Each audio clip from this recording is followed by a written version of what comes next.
বিচারপতি তোমার বিচার করবে যারা, আজ জেগেছে এই জনতা। বিচারপতি তোমার বিচার করবে যারা, আজ জেগেছে এই জনতা। খালিদ খলিল ভাই সিনিয়র সাংবাদিক এবং গিটারিস্ট, আমাদের আন্দোলনের একজন সিনিয়র কর্মী, ওনাকে কিছু বলার জন্য বলবো। শ্রদ্ধেয় আজকের এই সভার সভাপতি আমাদের শেখ সাদি খান, উপস্থিত সম্মানিত শিল্পী কুশলী বৃন্দ, আমরা আজকে এমন একটি মুহূর্তে এখানে উপস্থিত হয়েছি, আমাদের পিঠ 2 মিনিট দেওয়ালে ঢেকে গেছে। বাংলাদেশ সংস্কৃতি ও শিল্পী অধিকার সমন্বয় পরিষদ মার্চ মাস থেকে, সম্ভবত আমি যদি ভুল না করে থাকি পলাশ ভাই, এপ্রিল মাস থেকে বিটিভির দুর্নীতি এবং দুর্নীতিবাজ কর্মকর্তাদের বিরুদ্ধে আন্দোলন করে আসছে। এখন এটা কিন্তু ব্যাপক অর্থে এই বিষয়টা বিটিভির দুর্নীতি এবং দুর্নীতিবাজদের বিরুদ্ধে আন্দোলন। এখানে অনেকেই বলেছেন যে তাদের সমস্যার কথা, আমি একটু মোটা দাগে বলতে চাই যে আমরা যে এতদিন ভদ্রচিতভাবে যে আন্দোলন প্রতিবাদ করে আসলাম, এর রেজাল্ট 0। আমাদের শিল্পীদেরকে ভাবে, অর্থাৎ আমলারা, আমি বলি আমলারা না, তারা কামলা, এই কামলারা বাংলাদেশের সম্মানিত শিল্পী কুশলীদেরকে তারা ভাবে তারা রাস্তার লোক, তাদের কোনো মর্যাদা নাই, মান সম্মান নাই। কথায় কথায় তাদেরকে চাকরিচ্যুত করা, প্রোগ্রাম বন্ধ করে দেওয়া, এগুলো আর হতে দেওয়া যাবে না। বিটিভি আর কখনোই কামলা দিয়ে বিটিভি চলবে না, চলবে।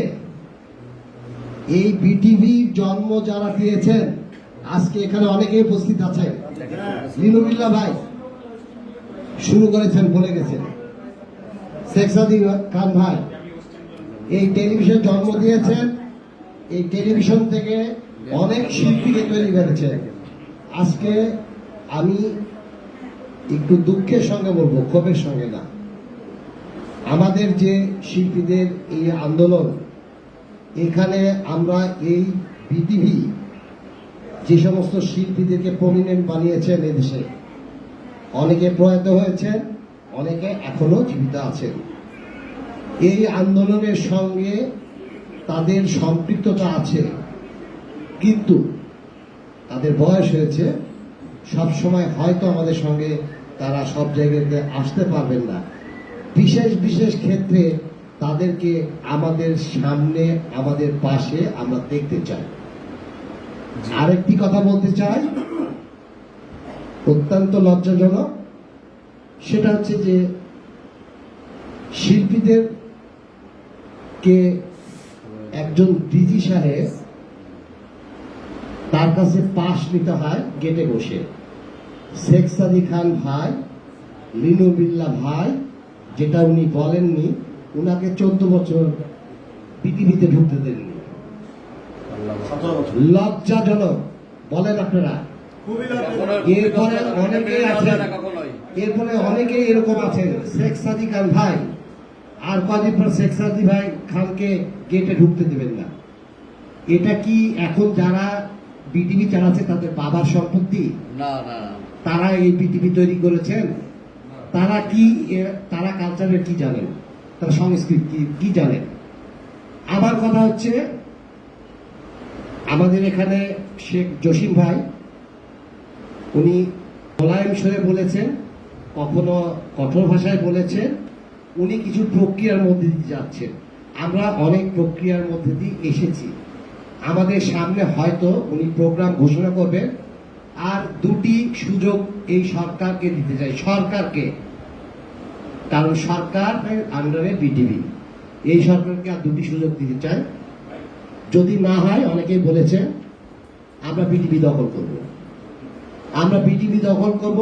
এই বিটিভি চালানোর মতো যোগ্য সম্পন্ন শিল্পী সংস্কৃতি অঙ্গনের অনেক লোক আছে। আপনারা কি একমত আছেন? আমরা কিন্তু আর সময় দিতে রাজি না। আমরা আজকে শেখ সাদী ভাই কি ঘোষণা দেন আমরা দেখতে চাই, আর দুটো সুযোগ দিতে চাই। এই দুটো সুযোগের পরে বিটিভি আমরা দখল করব। পৃথিবীতে যারা চাকরি করছেন তারা বের হয়ে যাবে। এখানে কোনো আইন নাই, এখানে কোনো আইন কানুনের বালাই নাই। র্যাব পুলিশ বিডিআর নাই। র্যাব পুলিশ বিডিআর এর উপরে, শিল্পীদের উপরে বিডিআর র্যাব পুলিশ তারা নাই। শিল্পীদের সমানে একটা ডিজিকে কেন শিল্পীরা গিয়ে স্যার বলতে হবে? পৃথিবীর ডিজি উনি শিল্পীদের স্যার বলবেন। শেখ সাদী খান ভাইয়ের মতো যে সমস্ত প্রমিনেন্ট শিল্পীরা আছেন তাদের কোনো গেট পাস থাকবে না, তাদের কোনো গেট পাস থাকবে না। তাদের ছবি গেটে লাগাই রাখতে হবে, এটা শেখ সাদী খান। গেটে দারোয়ান দেখবে, উনি ঢুকে যাবেন। এটাই হতে হবে বাংলাদেশে, আর কোনো সুযোগ নাই। সকলকে ধন্যবাদ।